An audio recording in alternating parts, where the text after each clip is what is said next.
नमस्कार. आजचा हा उपवास केल्याने 28,000 ब्राह्मणांना अन्न देण्याइतके अन्नदान केल्याइतके पुण्यफळ प्राप्त होते. मात्र यावेळी 10 का 11 2 दिवशीपैकी कोणत्या दिवशी उपवास करायचा आहे हे देखील आपण या व्हिडिओमध्ये बघणार आहोत. तर नमस्कार. आज गुरुवार योगिनी एकादशी. दिवसभरात कधीही घरात आणा या झाडाचे एक पान. शत्रू तुमच्यासमोर लोटांगण घालतील. मुलांची, पतीची तुमची खूप प्रगती होणार आहे. तर अशी कोणते पान आणायचे आहे आणि त्या पानाचे काय करायचे आहे, कोणत्या वेळेत आणायचे आहे, सविस्तर माहिती आपण या व्हिडिओमध्ये बघणार आहोत. त्यामुळे स्किप न करता शेवटपर्यंत बघा. माहिती आवडल्यास लाईक, शेअर, सबस्क्राईब करून बेल आयकॉनला प्रेस करा. कमेंट बॉक्समध्ये जय हरी विठ्ठल लिहायला अजिबात विसरू नका. आषाढ महिन्यातील कृष्ण पक्षातील एकादशी तिथीला योगिनी एकादशी म्हणतात. या दिवशी भगवान विष्णूंची विधिवत पूजा केली जाते आणि पद्यपुराणानुसार या व्रताचे विशेष महत्त्व म्हणजे हे व्रत साधेसुधे व्रत नाही आहे. तर मैत्रिणींनो, आजचा हा तुम्हाला दिवस सोडायचा नाही आहे. सर्व पापांचा नाश करणारे, कळत नकळत आपल्याकडनं पापं घडलेले असतात. म्हणजेच काय, आपण चालताना आपल्या पायाखाली असंख्य मुंग्या, बारीक जीव हे येत असतात. याला देखील कळत नकळत झालेले पापच म्हणतात. तर अशा सर्वच पापांपासून मुक्ती मिळण्यासाठी आजचा हा दिवस अत्यंत महत्त्वाचा आहे. हा उपवास केल्याने मनुष्याला 28,000 ब्राह्मणांना अन्नदान दिल्याइतके पुण्यफळ मिळते. मात्र योगिनी एकादशी आज साजरी करायची आहे की उद्या, हे दोन्ही आपण या व्हिडिओमध्ये बघणार आहोत. त्यासोबतच हे पान कोणते आणायचे आहे हे खूप महत्त्वाचे आहे, कारण अशी संधी पुन्हा नाही आहे. तर या दिवशी एकादशी ही सूर्योदयात येत नाही आहे. 10 किंवा 11 या दोन्ही दिवशी येत नाही. तर पंचांगानुसार ही एकादशी शुक्रवार म्हणजे आज 10 जुलै रोजी सकाळी 8:10 सुरू झाली असून त्याचवेळी एकादशी तारीख दुसऱ्या दिवशी म्हणजे सकाळी 5:23 असणार आहे. म्हणजेच 11 जुलैपर्यंत 5:23 11 जुलैला असणार आहे. शनिवारनंतर द्वादशी तिथीला सुरुवात होणार आहे. तर शास्त्रानुसार एकादशीची तारीख दोन्ही दिवशी सूर्योदय काळात येत नाही. एकादशी 11 जुलै रोजी सूर्योदयापूर्वी संपते आणि द्वादशी लागत आहे. जेव्हा एकादशी तिथी दोन्ही दिवशी येत नाही तेव्हा पहिला दिवस एकादशीचा मानला जातो. त्याच नियमानुसार 10 जुलै रोजी म्हणजे आज तुम्ही उपवास करायला काहीही हरकत नाही. योगिनी एकादशी उपवास करणार असाल तर लक्षात ठेवा की दशमी तिथीपासून त्याचे नियम पाळले पाहिजेत. एकादशीला उपवास करण्यासाठी दशमी तिथीला काल तुम्ही तामसिक अन्नपदार्थ खाल्लेले नसावेत. तर हा संभ्रम तुमचा दूर झालेला असेल की कधी साजरी करावी. चला आता आपण महत्त्वाच्या विषयाकडे वळूयात. तर योगिनी एकादशी दिवशी हा उपाय करण्यासाठी आज सकाळी लवकर उठून स्नान झाले असेल, त्यानंतर तुम्हाला स्वच्छ कपडे परिधान करून तुमच्या देवघरातील देवांची विधिवत पूजा करायची आहे. विठ्ठलाची मूर्ती असेल तुमच्याकडे तर त्याच्यावर तुम्ही आवर्जून अभिषेक करा किंवा मग बाळकृष्णाच्या मूर्तीवर केला तरीही चालेल. एकादशीला स्नान केल्यानंतर प्रथम उपवासाचा संकल्प हा करावा लागतो. तुम्ही संकल्प केला नसेल तर आत्ता नक्की करा. यानंतर कलश मूर्तीची स्थापना करून भगवान विष्णूंच्या मूर्तीची देखील पूजा केली जाते. एकादशीला दान केल्याने विशेष पुण्यफळ प्राप्त होत असते. एकादशीपूर्वी दान करणे देखील खूप महत्त्वाचे आहे. यानंतर द्वादशीला उपवास सोडावा. एकादशी दिवशी तुळशीची पाने तोडता कामा नये. अशा परिस्थितीत उपवासाच्या 1 दिवस आधी तुळशीची पाने तोडून ठेवा. जर तुम्ही काल तुळशीची पाने तोडलेली नसतील तर मग ज्या ठिकाणी पूजा साहित्य मिळते तिथून तुम्ही तुळशीपत्र आणायचे आहे आणि तुळशीपत्राला आज खूप महत्त्वाचे मानले जाते. त्यासोबतच आता आपण महत्त्वाचे कोणते पान आहे ते बघूयात. आपल्या हिंदू धर्मामध्ये झाडाझुडपांना अनन्यसाधारण महत्त्व आहे. हा दिवस इतका महत्त्वाचा आहे की जर तुमची आर्थिक प्रगती होत नसेल, सतत काही ना काही पैशासंबंधित अडचणी येत असतील, तुमच्या मेहनतीला यश मिळत नसेल, तुमची मुलं खूप हुशार आहेत, बुद्धिमान आहेत परंतु आळशी होत चाललेली आहेत, तुमच्या पतीची नोकरी असेल किंवा एखादा उद्योग व्यवसाय असेल त्याच्यामध्ये त्यांची प्रगती अजिबातच होत नाही आहे, किंवा मग काही शत्रू असतात जे शत्रू आपल्या तोंडावर गोड बोलतात आणि माघारी आपल्या वाईटाचाच विचार सतत करत असतात आणि त्यांच्या त्या वाईट विचारांमुळे निगेटिव्हिटी पसरून आपल्यावर त्यांचे विपरीत परिणाम व्हायला सुरुवात होत असते आणि आपल्या घरामध्ये सतत भांडणे, वादविवाद, क्षुल्लक कारणावरून कोणत्याही कामामध्ये अडथळे येणे हे देखील होऊ शकते आणि त्यांची हीच नकारात्मकता आपल्यावर प्रभावी होऊ नये यासाठी हा विशेष उपाय करणे आणि अशा विशेष तिथीवर करणे अत्यंत फायदेशीर ठरणार आहे. जे शत्रू वारंवार त्रास देत असतील त्यांची त्रास देण्याची क्षमता नक्की कमी होईल आणि हा उपाय तुम्ही दिवसभरामध्ये कधीही करू शकता. आपल्या हिंदू धर्मामध्ये काही असे दैवी शक्ती असलेले अनेक झाड आहेत ज्यांच्या पानाच्या, फुलांच्या किंवा फांद्यांच्या अनेक उपायांसाठी फलदायी ठरणारे हे अवयव आहेत. त्यासोबतच ज्या फांद्या असतात त्या फांद्याच्या समिधा म्हणून आपण होम हवन यज्ञकुंडामध्ये वापरतो. पानांचाही वापर अनेक ठिकाणी केला जातो आणि फुलांचा वापर तर आपल्या देवाला आपण नेहमीच वाहत असतो. तर त्यासाठी महत्त्वाचे म्हणजे असे दैवी शक्ती असलेले झाड, ज्यामध्ये इतकी दैवी शक्ती आहे की त्या झाडाचे एक पान जर तुम्ही घरी आणले तर तुमची प्रगती कोणीही थांबू शकणार नाही. कारण स्वर्गलोकात अलंकापुरी नगरीमध्ये कुबेर नावाचा राजा राज्य करत होता. तो एक मोठा शिवभक्त होता. कुबेराच्या पूजेसाठी मानसरोवर येथून दररोज फुले आणण्याचे काम हेममाली नावाचा यक्ष करत असे. हेममालीचे त्याची पत्नी विशालाक्षीवर खूप प्रेम होते. एकदा हेममाली नेहमीप्रमाणे मानसरोवरातून फुले घेऊन आला व पत्नीच्या मोहात पडल्यामुळे तो राजा कुबेराकडे न जाता घरीच थांबला. इकडे दुपारी राजा कुबेर शिवपूजनेसाठी फुलांची वाट पाहत होता. राजाने आपल्या सेवकांना पाठवून चौकशी केली तेव्हा हेममाली घरी पत्नीसोबत वेळ घालवत असल्याचे समजले. क्रोधाने लाल झालेल्या कुबेराने हेममालीला दरबारात बोलवले आणि म्हटले, तू देवांच्या पूजेपेक्षा स्त्रीमोहाला जास्त महत्त्व दिलेस, म्हणून मी तुला शाप देतो की तू स्वर्गातून पृथ्वीवर पडशील आणि तुला कुष्ठरोग होईल.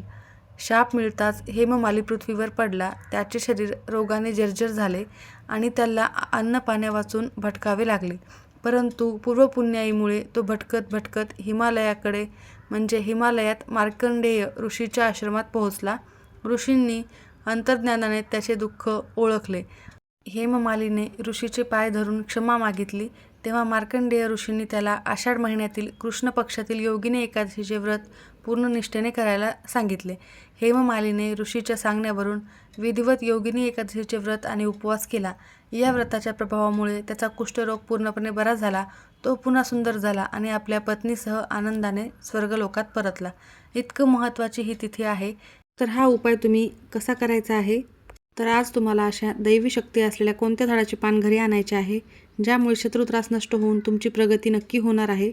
मंत्र कोणता म्हणायचा आहे, त्या पानाचे करायचे काय आहे आणि योग्यरित्या अगदी सोप्या पद्धतीने सोप्या नियमाने हा जो उपाय तुम्ही केला तर 100% त्याचे शुभ परिणाम तुम्हाला पाहायला लवकरात लवकर मिळतील. फक्त दिवसभरात तुम्हाला हा उपाय करताना एक गोष्ट लक्षात ठेवायची आहे. तुम्ही जेव्हा हा व्हिडिओ बघितला तेव्हापासून ते संध्याकाळपर्यंत कधीही हा उपाय करू शकता. जास्तीत जास्त 5:30 ते 6 वाजेपर्यंत. त्यानंतर तुम्हाला हा उपाय करायचा नाही आहे, कारण संध्याकाळी कोणत्याही झाडाला स्पर्श केला जात नाही. या व्हिडिओमध्ये मी तुम्हाला 2 उपाय सांगणार आहे. एक पान जे आहे ते आपल्याला कुठेही मिळते, म्हणजे बाजारात देखील मिळते. कोणत्याही झाडाचे तोडायचे काम नाही आहे. ते म्हणजे नागवेलीचे पान. आणि अजून एक महत्त्वाचे पान मी तुम्हाला या व्हिडिओमध्ये सांगणार आहे. तर नागवेलीच्या पानाचे काय करायचे आहे? आपल्या हिंदू धर्मामध्ये नागवेलीचे पान म्हणजेच विड्याचे पान हे अत्यंत पवित्र, शुभ आणि पूजनीय मानले जाते. कोणत्याही लहान मोठ्या सणावाराला किंवा मग पूजेसाठी, कलश स्थापनेसाठी, त्यासोबतच शुभ कार्यामध्ये विड्यांच्या पानांचा हा उपयोग केलाच जातो आणि हा वापर अनिवार्य आहे. तर हिंदू धर्मशास्त्रानुसार विड्याच्या पानाचे महत्त्व म्हणजे पुराणकथानुसार समुद्रमंथनाच्या वेळी विड्याच्या पानाची उत्पत्तीही झाली होती. या पानामध्ये वेगवेगळ्या भागामध्ये प्रामुख्याने विविध देवतांचा वास असतो. पानाच्या अग्रभागात म्हणजे शेंड्याला माता लक्ष्मी आणि इंद्रदेव निवास करत असतात, म्हणून पूजेमध्ये शेंडा हा तुटलेला वापरत नाहीत. पानाचा मध्यभाग यामध्ये माता सरस्वतीचा वास असतो, जी बुद्धी आणि ज्ञान प्रदान करत असते. आणि पानाच्या खालचा भाग म्हणजे देठ यामध्ये प्रभू शिव आणि यमराज यांचा वास असतो. पानाच्या डाव्या बाजूमध्ये माता पार्वतीचा वास असतो आणि पानाची उजवी बाजू ही त्यामध्ये सूर्यदेव आणि कामतंत्राचे देव हे वास करत असतात. आणि विड्याच्या पानाच्या संपूर्ण भागावर भगवान विष्णू हे वास करतात. म्हणूनच एकादशीला हा उपाय करणे खूप शुभ ठरणार आहे. आपण कोणत्याही पूजेमध्ये कलश स्थापन करत असताना त्यामध्ये विड्याचे पान हे ठेवतो किंवा आंब्याचे पान ठेवत असतो. हे जे पान आहे ते ब्रह्मांडातील सकारात्मक आणि सात्विक लहरी आकर्षित करण्याचे काम करत असते. पूजेच्या शेवटी तांबूल म्हणून 2 विड्याची पाने, वेलची, त्यासोबतच लवंग, सुपारी, थोडासा कात आणि चुना हे अर्पण केला जातो. विशेषतः कोणत्याही देवीची पूजा असताना तांबूल हा अनिवार्य असतो. विड्याचे पान हे घरातील नकारात्मक ऊर्जा, वाईट दोष सकट नष्ट करतात अशी धार्मिक श्रद्धा आहे. कोणत्याही पूजेच्या सुरुवातीला विड्याचे पान हातात ठेवून त्यावर सुपारी, तांदूळ ठेवून कोणताही संकल्प हा केला जातो. इतकं महत्त्वाचं स्थान ह्या पानाला आहे, म्हणून याचा आवर्जून आज एक उपाय करायचा आहे. तर तुम्हाला या उपायासाठी हिरवेगार स्वच्छ असे 1 विड्याचे पान आणायचे आहे. पान सुकलेले, फाटलेले किंवा छिद्र असलेले नसावे. अशा पानाला खंडित पान मानले जाते आणि ते पूजेमध्ये वापरले जात नाही. पानाचा देठ आणि वरचा जो टोक आहे म्हणजेच शेंडा हा शाबूत असावा. तर तुम्हाला हा उपाय करताना तुमचे मन शुद्ध असावे आणि देवावर श्रद्धा असावी, तरच तुम्हाला हा उपाय फलदायी ठरणार आहे. तर तुम्ही हा उपाय करताना स्वच्छ हातपाय धुवून घ्यायचे आहे. त्यानंतर हा उपाय करण्यापूर्वी देवघरातील दिवा प्रज्वलित करायचा आहे. लगेचच हा उपाय करू शकता. तर देवासमोर आसन टाकून बसायचे आहे. एक विड्याचे पान घ्यायचे आहे. गंगाजलाने हे पान स्वच्छ धुवून घ्यायचे आहे. त्यानंतर चंदनाने किंवा कुंकवाने आणि कोणत्याही काडीने त्या पानावर ओम विष्णवे नमः असे लिहायचे आहे. ओम नमो भगवते वासुदेवाय नमः हा मंत्र म्हणत म्हणत तुम्हाला हे पान 108 वेळेला हा मंत्र म्हणायचा आहे आणि हे पान भगवान विष्णूंच्या चरणी अर्पण करायचे आहे. भगवान विष्णूंची मूर्ती किंवा फोटो नसेल तर तुमच्याकडे विठ्ठलाची मूर्ती असेल त्यासमोर अर्पण करू शकता. बाळकृष्णाच्या मूर्तीसमोर देखील ठेवू शकता. विष्णू सहस्रनामाचे पठण आणि श्रवण करणे शक्य झाले तर आवर्जून करा. पठण करणे झाले तर नक्की करा किंवा मग तुम्ही श्रवण करू शकता. तिथेच बसून तुम्हाला एक वेळेला व्यंकटेश स्तोत्राचे देखील पठण करायचे आहे. भगवान विष्णूंना मनोभावे नमस्कार करायचा आहे. तुमची जी काही इच्छा आहे तिथे बोलायची आहे. नक्कीच तुमच्या आयुष्यातील सर्व समस्या या क्षणात नष्ट होतील. आणि या पानाचे नंतर काय करायचे आहे तर दुसऱ्या दिवशी द्वादशीला हे पान एका पिवळ्या रंगाच्या कपड्यामध्ये बांधून तुमच्या तिजोरीमध्ये किंवा ज्या ठिकाणी तुम्ही धनसंपत्ती पैसा ठेवता तिथे ठेवायचे आहे. या उपायाने कधीही घरामध्ये पैशाची चणचण भासत नाही. हा उपाय आवर्जून करा. खूप महत्त्वाचा आणि प्रभावी ठरणार आहे. दुसरा अजून एक महत्त्वाचा उपाय आणि ते पान म्हणजे पिंपळाच्या झाडाचे पान. पिंपळाच्या झाडामध्ये भगवान विष्णूंचा वास असतो आणि आता मी तुम्हाला जो उपाय सांगणार आहे तो तुम्हाला कर्जमुक्तीसाठी आणि धनलाभासाठी करायचा आहे. आज तुम्हाला पिंपळाच्या झाडाचे एक अखंड पान घरी आणायचे आहे. तर फक्त गेलं आणि पान तोडून आणलं असं नाही, त्यासाठी एक विधी असतो. एका तांब्यामध्ये थोडेसे पाणी घ्यायचे आहे. हळद, कुंकू, अक्षता, फूल घ्यायचे आहेत. एक दिवा घ्यायचा आहे. तो मोहरीच्या तेलाचा दिवा घ्या, नाही तर मग साधा घेतला तरीही चालेल. हे सर्व साहित्य घेऊन पिंपळाच्या झाडाजवळ जायचे आहे. दुहेरी कापसाची वात देखील सोबत घ्यायची आहे. त्यानंतर सर्वप्रथम दिवा प्रज्वलित करायचा आहे.